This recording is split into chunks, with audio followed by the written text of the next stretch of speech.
Hello দোস্ত, good evening, welcome back to my new blog. পরবর্তী ব্লগে তোমাদের অনেক অনেক অভিনন্দন জানাই।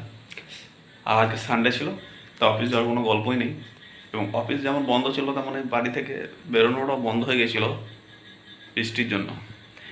সারাদিন এত বৃষ্টি হচ্ছে বাড়ি থেকে বেরোনোই যায়নি। চলো এখন একবার বেরোবে এই কারণেই যে একটু চপটা বাঁধতে হবে, কারণ মুড়ি খেতে হবে।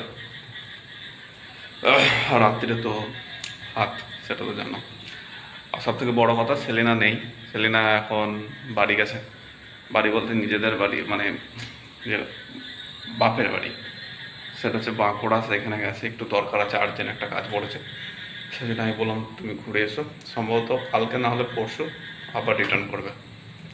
আর আমি এখন এখানেই আছি, একাই আছি, এখন অসুবিধা কিছু নেই। তা চলো বাইরে থেকে চপটা কিনে আনি, কিনে এনে মুড়ি খেয়ে নেবো। আর অনেকক্ষণ হলো তো, সেই সকালে ঢুকেছি। সকালে বলতে কালকে সন্ধ্যেবেলায় ঢুকেছে বাড়ির মধ্যে, আর বের হতেই পারেনি, যা অবস্থা। চলো তাহলে দেরি না করে একবার বাড়ি থেকে ঘুরেই আসি। ভেঙে নিয়ে চলে এসেছি, এই দেখতে পাচ্ছি, ভেঙে নিয়ে চলে এসেছি। আর চাও চাপি দিয়েছি, চাটা তো করতে হবে। এত চা হচ্ছে এখন। আর বেগনি নিয়ে চলে এসেছি, তাহলে বেগনি দিয়ে মুড়ি খেয়ে নেবো।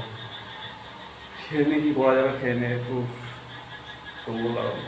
ঘুম ঘুম পাচ্ছে। রাত্রে ঘুমায়নি কালকে সারা রাত, ইলেকট্রিসিটি ছিল না, সেই জন্য রাত্রে কালকে ঘুমটা হয়নি। ইলেকট্রিসিটি শোবো যদি ঘুমটা হয়, তাহলে দেরি না করে চাটা খেয়ে নিই।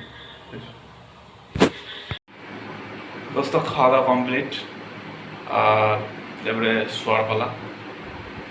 কারণ প্রায় 10:30 থেকে 11টা বাজতে চললো।